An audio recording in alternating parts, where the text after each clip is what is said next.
Peter B as my younger brother, and he's been quite. He's a friend, a younger friend. Nigeria, for us to move forward, we need unity. So many countries, when you talk about in the late 50s, early 60s, there was prediction that Nigeria and XYZ countries will be at par. I don't want to go into mentioning those names. And you normally ask yourself, why are we still where we are? This was predicted by intellectuals, not ordinary people. People who study the world and look at the world trends and predicted that Nigeria, Brazil, India, blah, blah, blah, will be this. All those countries have left us. But we are still where we are.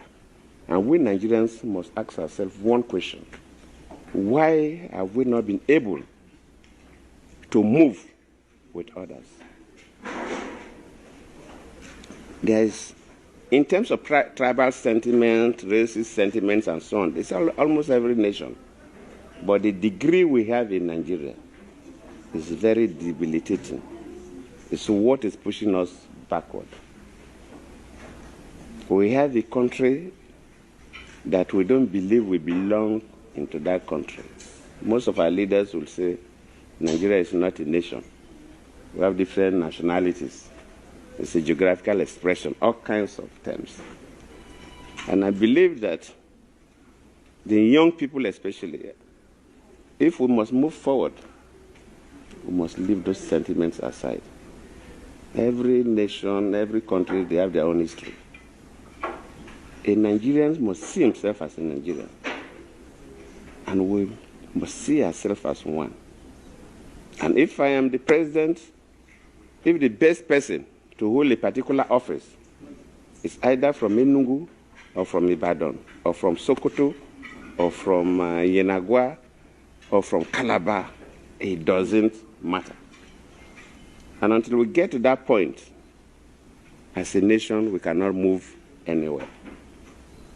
We'll be putting square pegs in round holes and round pegs in square holes because of religious sentiments, tongue sentiments, tribal sentiments. And I believe that if by divine providence you win the election, your first responsibility is to unite Nigeria. Without unity, we cannot solve our security problems. Without unity, we cannot solve our economic problems.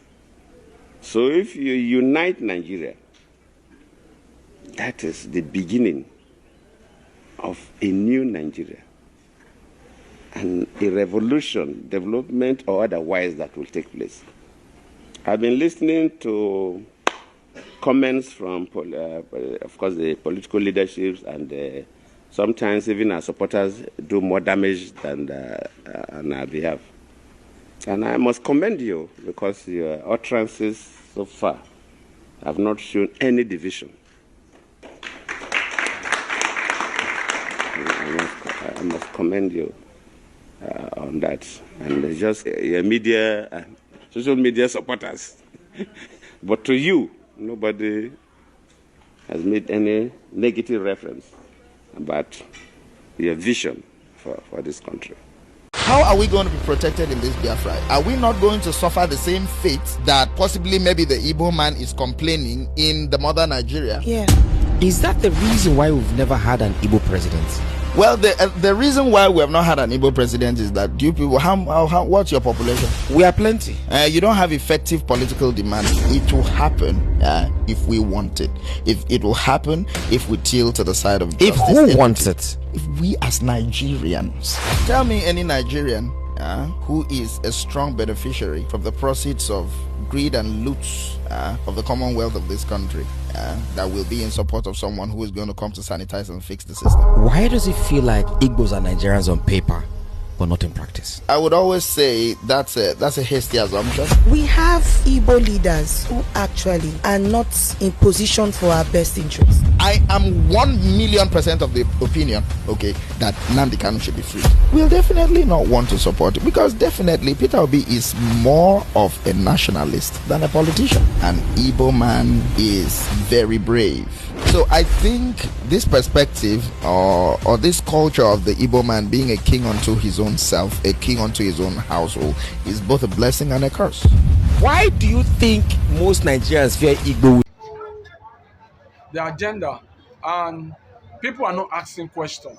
That's why we find ourselves in this guerra.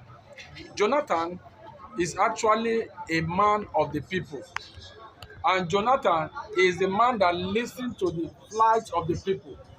The people, the northern people, saw what he has done to them. The northern people saw that this man was trying to bring them out of darkness into light. But the political elite, because of what they want to eat, because of what they don't want those people that he wants to bring out from darkness into light to see the light. So they began to do what? They spoke against the president. They spoke against the president. Then that was Goodluck Jonathan. And they voted Goodluck Jonathan out of power. Now they have come back and they have been able to test between sweet water and bitter water. And they have seen that Jonathan is a good water, while this present one is a bitter water. He does not care.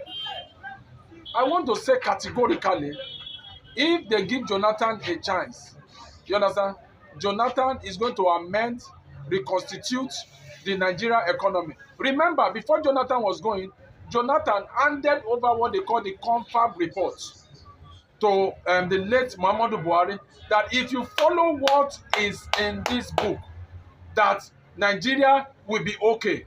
So Buhari actually destroyed a plan to move Nigeria forward with that confab report. Yes, Buhari destroyed it. But Buhari never mentioned anything like confab. He never mentioned anything because one, APC as a party never for once attended the confab party. They said it was a conspiracy theory to see how to disorganize Nigeria. You know, this party that is going, they are full of propaganda. They know how to deceive people. And now they are finding it very difficult to move the country forward. I want to gladly say this, that Jonathan brought a lot of reform. Even the late Muhammadu Buhari testified to it. The same critics that have been criticizing Jonathan then, he has done worse. You're talking about Bola Ahmed Tinubu. Has he actually, you are saying he has done worse in terms of what? Can you just explain to viewers? Number one, when Goodluck Jonathan removed subsidy, there's what they call, they did a town hall meeting, going from one state to another to tell them the importance of removing subsidy, to tell them there was a town hall meeting in which every stakeholder in the state comes out and they were able to pass their message. But in the case of this Tinubu administration, he never for once, come out. It was in the day of his inauguration that was not part of the speech that he said, fuel subsidy has gone. You understand what I'm saying? Fuel subsidy have gone. And again, this government, why I said it's very bad, electricity, they are not subsidizing for Nigeria, they have taken it off. Mention anything, they are not giving any, we are not benefiting anything from government. Rather, the government is squeezing the hell out of the citizen. But those in power, they are enjoying taxpayers' money. Whenever they fall sick like this, you see them, they travel out of Nigeria. Fix Nigerian healthcare. Okay. Fix Nigerian education. Okay, let us take you to the main context now. We are looking at Jonathan, we are looking at Peter Obi. The same Northerners are going for these two people specifically, and how to wrestle power from Bola Ahmed Tinubu. And on one side, which is also a deep one, is Atiku Abubakar. How would you justify what is actually going to be the result of these political calculations ahead of 2027? Well, first and foremost, from the angle you are looking at it, I'm not looking at it.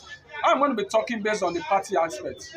You know, Jonathan, the PDP as a party have some issues. They are trying to see how to resolve that issue within the spare of time. The PDP party as a party are looking for booster. The person that can boost the party, that can bring the image of the party back.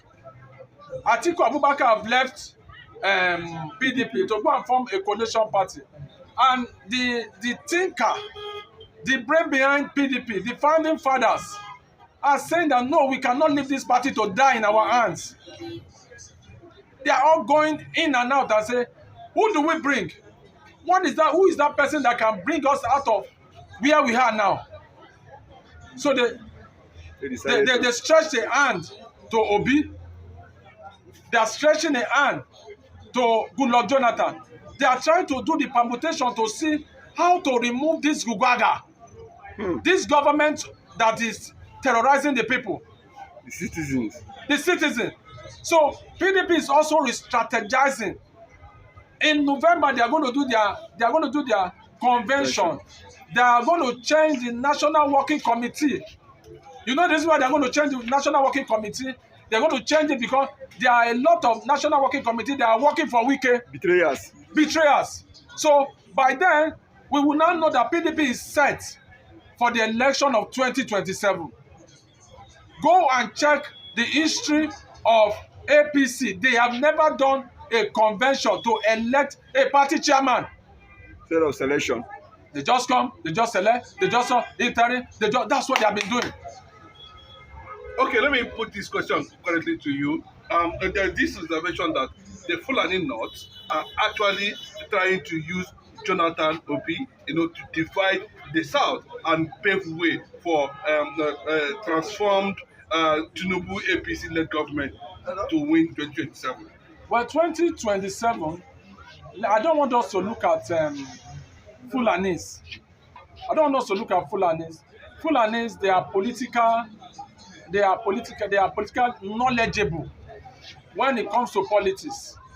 When it comes to politics, they are able to galvanize. They are able to do what? Talk with their people. They know how to maneuver. They know how to maneuver. They are in various strategic positions in Nigeria. They don't stab themselves in the back. If they say this is where they are going, every one of them goes the same direction. I believe now in 2027, they are looking at, if we give it to Obi, okay, Obi, we are not, Obi came out and said, I will only be president for one tenure. So they are flying the kite of looking at Jonathan, that constitutionally you only have one tenure to rule. Now they are looking at every permutation to see how to approve this man. Because if you check from 1 to 30, the people in Elm of Affair now, they are all the Yorubas. And this man is trying to keep them, he's trying to silence them. And they are not going to sit down and fold their hand. They are going to fight back, which they are already started doing now. Atiku, at the time Atiku, they may even tell Atiku to step down. Yes! They may even tell him to step down because one, they will say, come, hold on for 2031. Because the move now is that if Tinubu do not see a greater force, he wanted to turn Nigeria to one party state. And that's the move that is ongoing. But thank God for Atiku, thank God for PDP, and they are gradually coming up. I want to tell Obi, as of today, Obi is a figure that every household is talking about. Obi should come out and stand and say, this is where I belong. Obi is unstable. And that is why they are tossing him to and fro. Let Obi come out and say, I am a Labour Party man. Or ADC man. Or ADC man. Or PDP man. So the people will now know the direction. His follower will be able to know this is where we are going. They will be able to bring out an agenda to dispute this government. That's my own humble take. And that's what I can. Finally, before I let you go, Mr. Felix, you're an Edo man, I believe. You are also a sympathizer of the obedient movement. Looking at it from the international circle, it looks like Nigeria and United States of America, Donald Trump and Tinubu seem to be having a face-off in terms of diplomatic relationship. Do you think that it might lead to the removal of Tinubu from government the way we saw Obama under Jonathan? Well, that's actually true. Donald Trump is a man that when he speaks, he doesn't write what he's going for, what he's going for. Tinubu has not been able to play what they call governances with United States of America. Rather, our image has been brought down. And I want to say this with all sincerity.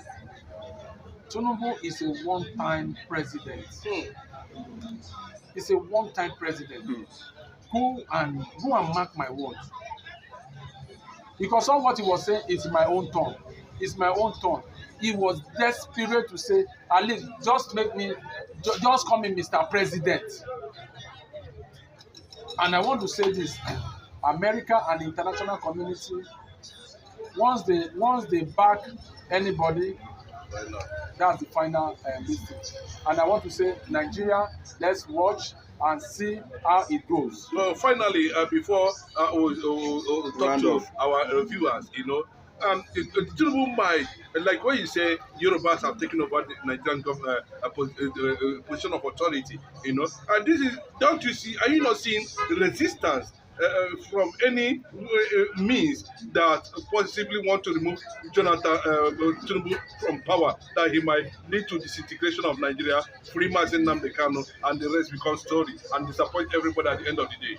Well, free Nnamdi Kanu is something the president can just, during that democracy day, those are one of the things he's supposed to free Nnamdi Kanu. He swept it under the carpet. But can you use Nnamdi Kanu factor as a resistance to stop whatever force that want to remove him from power? No. So nothing can. Nnamdi Kanu is somebody that is agitating for the emancipation and the freedom of his people, because the people has not, they've been marginalized in terms of what they are supposed to benefit from the government. But it's quite unfortunate that they are now speaking up now. What I expected Tinubu to have done immediately he got into power is to free this man, Nnamdi Kanu. But the reverse is the case, because they said that those that live in the glass house does not throw stone. If you detain somebody and they've gone to court several times, and the court is saying, this man, leave this man, and the executive arm of government just throw their eyes off. I want to say this, and with a clear way. They are making Nnamdi Kanu more popular than all the governors, than even the president of Nigeria, because Nnamdi Kanu has what it takes, and he's saying it wholeheartedly. That's why they don't want to leave him now, because if they leave him, they will discover that they are going to fail. But what I just want to advise Mr. President, Nnamdi Kanu is from South. He is from South. The northern part of Nigeria will not treat their brother like that. They will not treat their brother. He will rather release him and call all the Southeast leaders and let us discuss. Let them form an agenda. Look at what Yar'Adua did when they were bombing. When they were bombing power district, he called all the South. He called every one of them, and they agreed, and they said, "Give us amnesty." When they gave them amnesty, and the rest become history, and now that's what they are enjoying. But our president that we have now will not do so.